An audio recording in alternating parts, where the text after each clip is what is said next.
무릎부터 시작해서 관절 마디마디 쑤시고 혈액순환이 잘 안 돼 저리고 쥐나고 지방간이니 고지혈증이니 건강 문제가 하나씩 나타나기 시작하는 50대부터는요. 꿀을 이렇게 매일 드시면 혈액순환이 잘 되고 간이 해독되고 관절염으로 인한 통증이 사라질 수 있습니다. 안녕하세요. 생활건강정보 채널 9988입니다.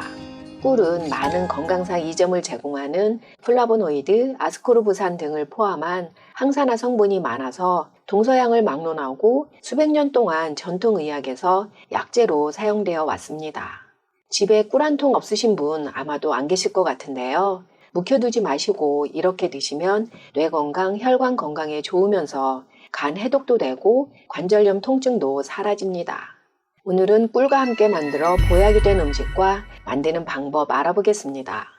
꿀보약 음식 첫 번째, 뼈 건강을 증진하고 간 건강과 소화계 건강을 개선하는 꿀 정향차입니다. 정향은 향이 매우 독특한 정향나무의 꽃봉오리인데요. 향신료로 가장 잘 알려져 있지만 전통의학에서도 꾸준하게 사용되어 왔을 정도로 약성이 뛰어납니다. 연구에 의하면 정향에 있는 유제놀은 간경화 징후를 회복시키는데 도움이 되는 것으로 밝혀졌습니다. 또한 정향에 있는 화합물과 망간은 골밀도와 골 성장을 증가시켜 뼈 건강을 증진시키고 위점액 생성을 증가시켜 위궤양 치료에 도움이 되고 항암 효능까지 있습니다. 여기에 더해 꿀은 혈압을 낮추고 혈중 지방 수치를 개선하고 심장 박동을 조절해서 심장 기능을 향상시킬 수 있습니다.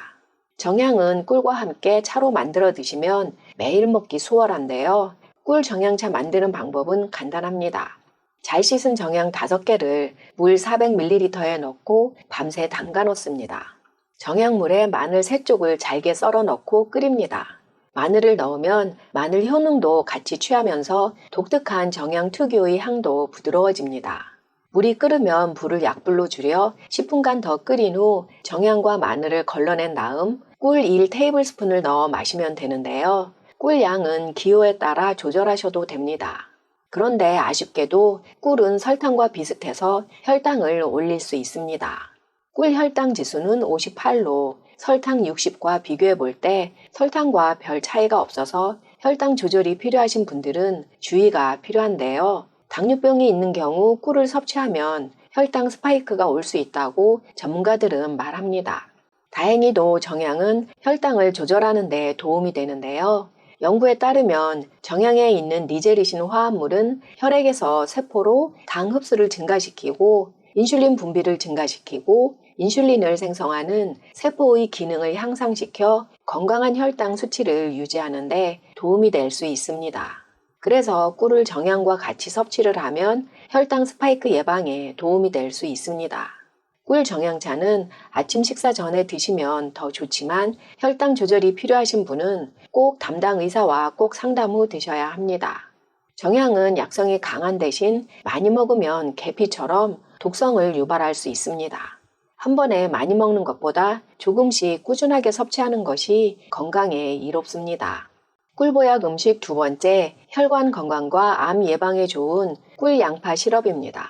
한 연구에 의하면 꿀과 양파를 같이 먹으면 항암, 항균 효능이 더 강력해진다고 발표한 바 있습니다. 참고로 꿀과 같이 먹으면 시너지 효과를 발휘하는 음식들은 계피, 양파, 커피, 검은무, 레몬, 정향, 산자나무가 있고 겐타마이신 같은 항생제를 먹을 때도 꿀물로 먹으면 효과가 증폭된다고 합니다. 이 둘의 효능을 요약해보면 심장 건강과 혈당 수치를 개선할 수 있고 골밀도를 증가시키고 뇌를 보호하면서 강력한 항균 작용을 합니다. 꿀과 양파를 같이 먹는 가장 쉬운 방법은 꿀 양파 시럽인데요. 이 꿀 양파 시럽은 미국 캘리포니아 약초연구학교 설립자이자 허브학자인 로즈머리 글라드스타에 의해 처음 소개되었습니다. 꿀을 약간 데워 양파를 부드럽게 해서 황화합물을 꿀로 방출하게 만든다는 점에서 생양파에 꿀을 넣고 숙성시키는 전통적인 생양파 꿀절임과 차별화시켰는데요. 로즈마리 학자는 낮은 열로 양파의 황화합물을 비롯 양파의 영양소를 꿀로 방출시킨다고 했습니다. 이 꿀양파 시럽은 생양파 꿀절임보다 황화합물뿐만이 아니라 양파의 다른 영양소도 꿀로 빠져나와 더 많은 건강상 이점을 취할 수 있다고 합니다. 건강에 도움을 주는 양파의 대표적인 화합물은 황화합물과 퀘르세틴입니다. 퀘르세틴은 열을 가해도 사라지지 않지만 황화합물은 열을 가하면 날아가는 습성이 있어서 생양파를 먹지 않는 한 포기하게 되는 영양소인데요. 미열을 가해서 황화합물을 꿀로 방출시킬 수 있다는 연구자료는 로즈마리 허브학자 이외의 것은 찾지 못했습니다. 하지만 고열보다는 미열이 영양소 파괴를 덜 시킨다는 것은 많은 연구 논문에서 입증되고 있습니다. 꿀양파 시럽 재료입니다. 슬라이스한 양파 1개, 슬라이스한 마늘 1통, 꿀 1컵, 유리병 1개입니다. 작은 냄비에 슬라이스한 양파와 마늘을 넣고 위에 꿀을 덮습니다. 아주 약한 불로 약 30분 정도 가열하는데요. 절대로 뜨거우면 안 되고 따뜻한 정도여야 합니다. 양파가 부드러워지면 불을 끄고 식힌 다음 유리병에 넣어 냉장 보관하고 이 시럽을 아침 저녁으로 1스푼씩 드시면 되는데요. 냉장고에서 일주일 정도 보관 가능하니 일주일분씩 만들어도 됩니다. 양파와 마늘을 같이 먹으면 더 좋은데요. 너무 달아서 입에 안 맞으시면 샐러드에 넣어 드셔도 좋습니다. 양파는 혈당을 낮출 수 있지만 꿀은 혈당을 높일 수 있기 때문에 당뇨약을 드시는 분은 담당 의사와 상담 후 드실 것을 권장합니다. 또한 혈액 희석제를 드시는 분들도 양파가 혈액을 묽게 하기 때문에 이중으로 희석할 수 있어 담당 의사와 상담 후 드셔야 합니다. 꿀보약 음식 3번째, 관절 통증과 뇌 건강에 좋은 꿀 생강차입니다. 생강차는 관절염, 당뇨병, 기침, 감기 등을 포함한 여러 질병에 사용했던 고대 약초요법입니다. 생강의 매운맛은 진저롤과 쇼가올 성분 때문인데요. 이 성분들은 항암, 항균, 항염, 항산화 작용을 합니다. 한 연구에 따르면 생강의 진저롤과 쇼가올은 치매와 같은 노화와 관련된 뇌기능 저하를 예방할 수 있습니다. 또한 꿀은 해마의 염증과 싸우는데 도움이 되는 성분을 함유하고 있어서 생강과 같이 섭취하면 뇌 손상을 예방하는데 시너지 효과를 얻을 수 있습니다.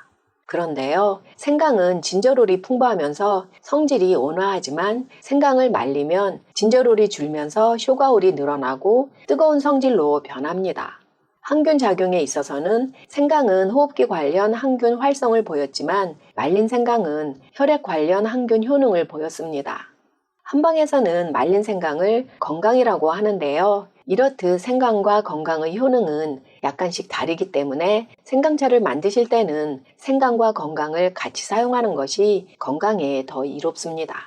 생강을 약 0.5cm로 얇게 썬 조각 4개와 건강 4개, 생강 가루를 사용할 때는 2분의 1 티스푼을 준비합니다. 유기농 레몬을 껍질째 먹을 수 있도록 깨끗하게 씻어 4분의 1 조각만 레몬즙을 내고 껍질은 잘게 썰고 카시아 계피 4분의 1 티스푼을 준비합니다. 계피는 관절 통증을 줄이는 등 많은 건강상 이점이 있지만 많이 먹으면 간독성을 유발할 수 있습니다. 특히 카시아 계피는 실론 계피보다 약성이 강한 대신 간 독성을 유발하는 쿠마린 함량이 높아 하루에 1티스푼 이하로 섭취하는 것이 좋습니다. 물 500ml에 슬라이스한 생강과 건강, 레몬 껍질, 계피를 넣고 끓입니다. 물이 끓으면 약불로 줄여서 20분간 더 끓인 다음 건더기는 건져내고 짜놓은 레몬즙을 넣고 꿀 1테이블스푼을 넣어 드시면 되는데요. 매번 끓이기 귀찮을 때는 생강과 계피, 레몬 껍질을 많이 끓여놓고 먹을 때마다 레몬즙과 꿀을 넣어 드셔도 됩니다. 생강을 향신료로 음식에 조금씩 넣는 것은 무리가 없지만 차나 보충제로 꾸준하게 드실 때는 주의가 필요한데요. 생강을 하루 4g 이하로 섭취하는 것은 안전하다고 미국 식품의약국에서는 발표했습니다만 생강은 담즙의 흐름을 증가시킬 수 있기 때문에 담석 질환이 있는 사람들이 정기적으로 섭취할 때는 담당 의사와 상담 후 드시는 것이 좋고 생강은 혈액을 묽게 하고 혈압을 낮추는 작용을 하기 때문에 혈액 희석제나 혈압약을 복용 중이면 이중으로 혈압을 낮추고 혈액을 묽게 할 수 있어 역시 담당 의사와 상담 후 드시는 것이 안전합니다. 꿀보약 음식 4번째, 천연강장제 파이어 사이다입니다. 이건 역시 로즈마리 글래드스타에 의해 개발되고 1970년대부터 미국에서 대중화되었는데요. 파이어 사이다는 항암, 항염, 항균 작용으로 면역 체계를 강화하고 심장병 위험을 줄이고 혈액순환과 소화계를 개선하고 관절염 통증을 완화시키고 내장 지방을 녹이고 체중 감소에 도움이 될 수 있습니다. 파이어 사이다 제로는 꿀 1컵, 사과 사이다 식초 500ml, 다진 생강 1테이블스푼, 말린 생강가루 1테이블스푼, 다진 마늘 2테이블스푼, 다진 양파 2테이블스푼, 카시아 계피가루 2티스푼, 강황가루 2티스푼, 카이엔 고춧가루 2분의 1티스푼, 슬라이스한 오렌지 2분의 1개, 유리병 1개가 필요합니다. 재료는 10가지나 되지만 만드는 방법은 간단합니다. 잘 소독된 유리병에 꿀과 사과 사이다 식초를 제외한 모든 재료를 넣습니다. 여기에 사과 사이다 식초를 넣고 밀봉한 후 잘 흔듭니다. 서늘하고 어두운 곳에 4주 동안 보관하는데 매일 한 번씩 흔들어 섞어주어야 합니다. 4주 후 건더기는 걸러내고 꿀을 부어 잘 섞어줍니다. 새콤한 맛보다 단맛을 더 좋아한다면 꿀을 더 추가하면 됩니다. 냉장 보관하고 아침 저녁으로 한 숟가락씩 물에 희석해서 드시면 되는데요. 샐러드 드레싱이나 식초 대신 사용하셔도 좋습니다. 파이어 사이다는 산성이 강해서 치아 범랑질을 저하시킬 수 있으니 드시고 나면 가글을 하는 것이 좋습니다. 또한 역류성 식도염이나 위가 안 좋으신 분들은 공복은 피하는 것이 좋습니다. 기저질환이 있거나 임신 중 또는 수유 중인 경우 담당 의사와 상담 후 드실 것을 권장합니다. 지금까지 꿀과 함께 만들어 보약이 된 음식 알아보았는데요. 꿀만 드시지 말고 이렇게 만들어서 매일 드시면 병원 갈 일이 줄어듭니다. 꿀은 많은 건강상 이점을 제공하지만 혈당이 높으신 분은 주의가 필요하다는 점, 1세 미만은 꿀을 먹으면 안 된다는 점 숙지하시기 바랍니다.